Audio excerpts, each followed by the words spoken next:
আসসালামু আলাইকুম। আশা করি তোমরা ভালো আছো। বেসিক কনসেপ্ট সিরিজের আরো একটি ক্লাসে তোমাদের স্বাগতম। আজকে আমরা জানবো হলো ভরবেগ, গতিশক্তি, বিভব শক্তি এসব নিয়ে এবং আমরা এসব নিয়ে আলোচনা করব যে ভরবেগটা কি, গতিশক্তি কি এবং বিভব শক্তি কি। সঙ্গে আছি আমি জাহিদ হাসান, পড়াশোনা করছি কুয়েটের building engineering and construction management ডিপার্টমেন্টে। তো আর দেরি না করে শুরু করা যাক। প্রথমে আমরা জানবো হলো ভরবেগটা আসলে কি। তো দেখো, ভরবেগ ভরবেগ হলো ভর এবং বেগের গুণফল। ভরবেগ কি? ভর এবং বেগের গুণফল। ভরবেগকে আমরা পি দ্বারা প্রকাশ করতে পারি, ভরকে আমরা এম এবং বেগকে আমরা ভি দ্বারা প্রকাশ করতে পারি। বেগ অর্থাৎ ভি যেহেতু একটা ভেক্টর রাশি, এটা কি ভেক্টর রাশি, ফলে ভরবেগ হলো একটা ভেক্টর রাশি। ভরবেগ কি? ভরবেগও হলো একটা ভেক্টর রাশি।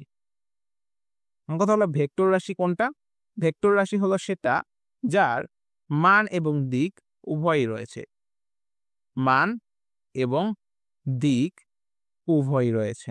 এখন একটা জিনিস লক্ষ্য করো, বেগেরও যেহেতু দিক রয়েছে এবং বেগের সাথে ভরের গুণফলে যেহেতু ভরবেগ, তাই কারণে বেগের ডিরেকশন অর্থাৎ ভি এর ডিরেকশন এবং ভরবেগের ডিরেকশন অর্থাৎ পি এর ডিরেকশন সেম, অর্থাৎ দিক সেম। বেগের দিক এবং ভরবেগের দিক একই দিকে। ঠিক আছে? আচ্ছা, এখন আমরা একটু শক্তি নিয়ে আলোচনা করব।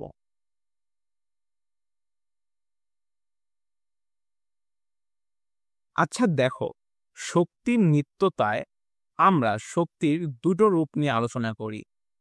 একটি হলো তার বিভব শক্তি এবং অন্যটি হলো গতিশক্তি। একটি হলো বিভব শক্তি এবং অন্যটি হলো গতিশক্তি।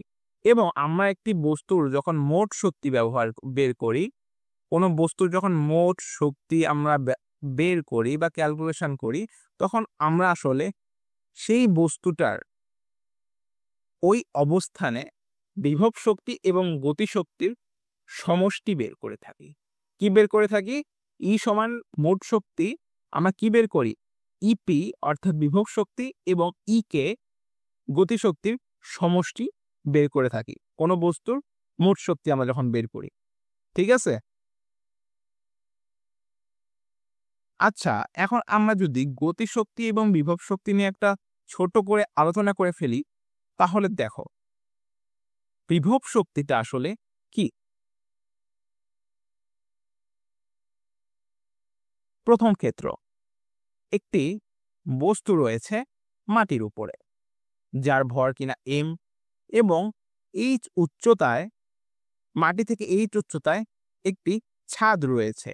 আমরা যদি বস্তুটাকে এই ছাদে তুলে দেই, তাহলে বস্তুটার মধ্যে যেই পরিমাণ শক্তি সঞ্চিত হবে, অর্থাৎ সঞ্চিত শক্তি, সেইটাই হলো বিভব শক্তি।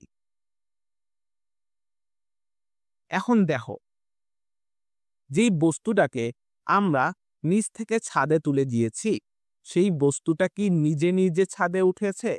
না, বস্তুটাকে বাহ্যিক বল প্রয়োগ করে এবং বাহ্যিক কাজের মাধ্যমে আমরা বস্তুটাকে নিচ থেকে উপরে তুলেছি, তাই তো? যার ফলে একটা কাজ করা হয়েছে। কে কাজ করেছে? এজেন্ট কাজ করেছে। এবং এই এজেন্ট কাজ করার ফলে এজেন্ট যেই কাজটা করেছে সেই কাজটাই এই বস্তুর মধ্যে সঞ্চিত হয়েছে। এজেন্টের কাজ, বস্তুর মধ্যে সঞ্চিত শক্তি।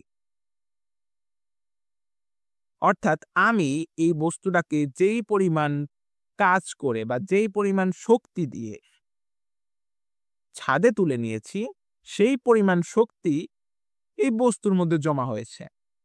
আরো ভালোভাবে যদি বলি, তাহলে বিভব শক্তি হলো এজেন্ট কর্তৃক কাজের মাধ্যমে বস্তুর মধ্যে সঞ্চিত শক্তি।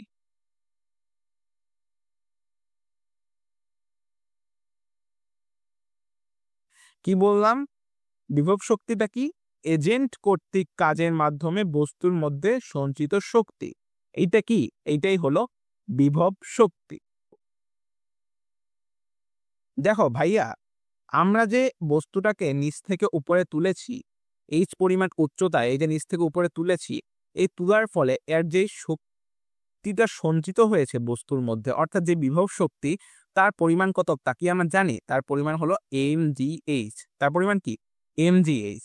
অর্থাৎ যখন কোনো বস্তুকে এজেন্টের মাধ্যমে নিচ থেকে উপরে তোলা হয়, অর্থাৎ নিচ থেকে উপরের দিকে তোলা হয়, তখন তার বিভব শক্তি সমান আমরা লিখতে পারি, কি লিখতে পারি? mgh। এখানে এইচটা কি? এইচটা হলো উচ্চতা, জি হলো অভিকর্ষ ত্বরণ এবং এম হলো ওই বস্তুর ভর।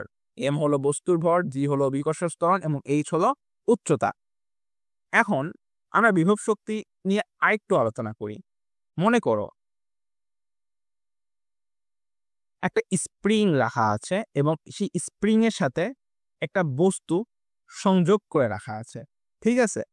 এবং এই স্প্রিংটাকে যদি আমরা এক্স পরিমাণ দূরত্বে নিয়ে যাই বা এই বস্তুটাকে যদি আমরা সংকুচিত করি, তাহলে তো স্প্রিংটাও সংকুচিত হবে, তাই না? সংকুচিত হলো এবং এই সংকুচিত করার জন্য আমার তো একটা কাজ করতে হইছে। আমি তো বাহ্যিকভাবে একটা কাজ করছি, তাই না? সেই কাজটা এই বস্তুর মধ্যে যখন আমি এখানে নিয়ে আসছি, তখন তার মধ্যে কি হইছে? সঞ্চিত হইছে। কি হইছে? সঞ্চিত হইছে। শক্তি আকারে সঞ্চিত হয়েছে, সঞ্চিত শক্তি। এবং এই সঞ্চিত শক্তিকে আমরা হাফ কে এক্স স্কয়ার, হাফ কে এক্স স্কয়ার দ্বারা প্রকাশ করতে পারি। বুঝাতে পেরেছি? আচ্ছা আচ্ছা, এখন কথা হলো ভাইয়া, বিভব শক্তি তো বুঝলাম, গতি শক্তিটা আসলে কি? তাই তো?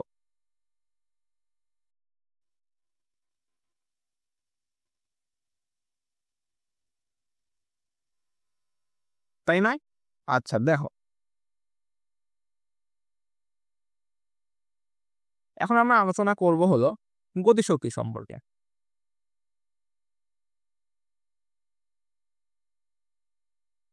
বস্তু, ভালো করে দেখো, একটি বস্তু যখন গতিশীল হয়, ভি বেগে গতিশীল হবে, তখন তার মধ্যে যে শক্তি কাজ করে তাকেই আমরা গতিশক্তি বলি। অর্থাৎ গতিশীল বস্তুর মধ্যে যে শক্তি থাকে বা শক্তি কাজ করে, যে শক্তি ব্যয় করে বস্তুটি গতিশীল হয়, সেটাই হলো গতিশক্তি।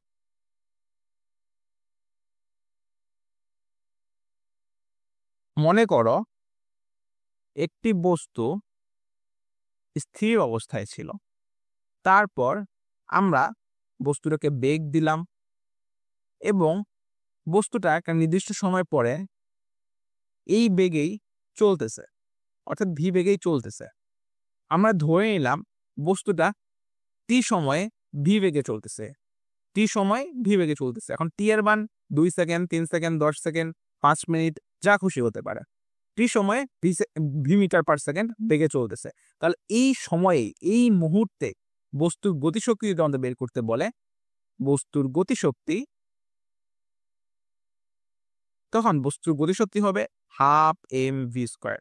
অর্থাৎ ওই মুহূর্তে বস্তুর যা বেগ, তার বর্গ গুণ বস্তুর ভর গুণ হাফ। ঠিক আছে?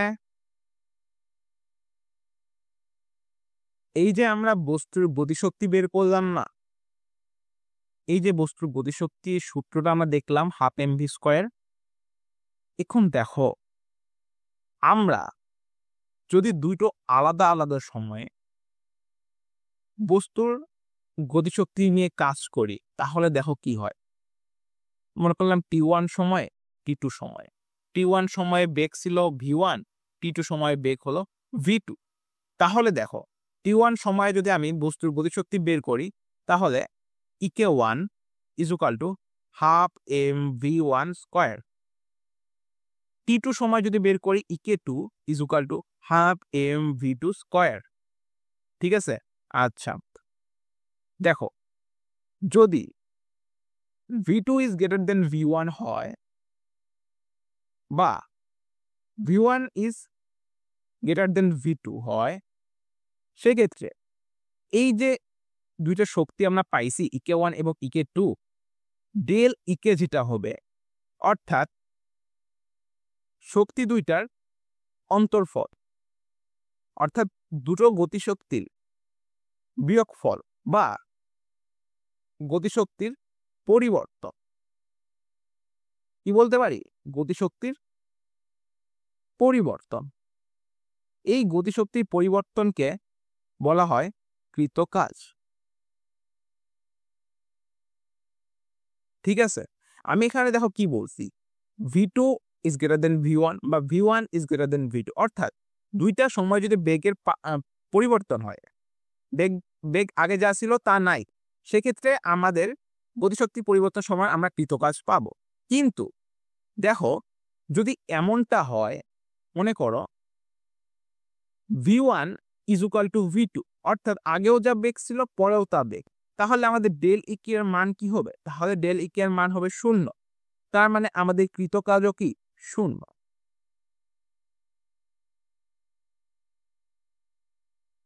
আবার দেখো, আমরা জানি কৃতকাজ সমান fs, f সমান জানিmas। যেহেতু v1 is equal two v2, অর্থাৎ কোনো ত্বরণ নাই, তাহলে এর ভ্যালু কি 0। দ্যাটস ওয়াই কি কৃতকাজ 0। ঘুরে ফিরে একই জিনিস হলো। আচ্ছা দেখো, গতিশক্তি এবং ভরবেগের ভিতরে একটা সম্পর্ক আছে। গতিশক্তি ও ভরবেগের সম্পর্ক। আমরা জানি গতিশক্তি ইজ ইকুয়াল টু কি? E K is equal to half M V square. আমি যদি টুটা নিচে রাখি এবং উপরে যদি এম ভি স্কোয়ার লিখি, কারো কি কোনো আপত্তি আছে? আই হোপ নাই। এখন আমি লবে এবং হরে এম দিয়ে গুণ করে দিলাম, কারো কি কোনো আপত্তি আছে? নাই।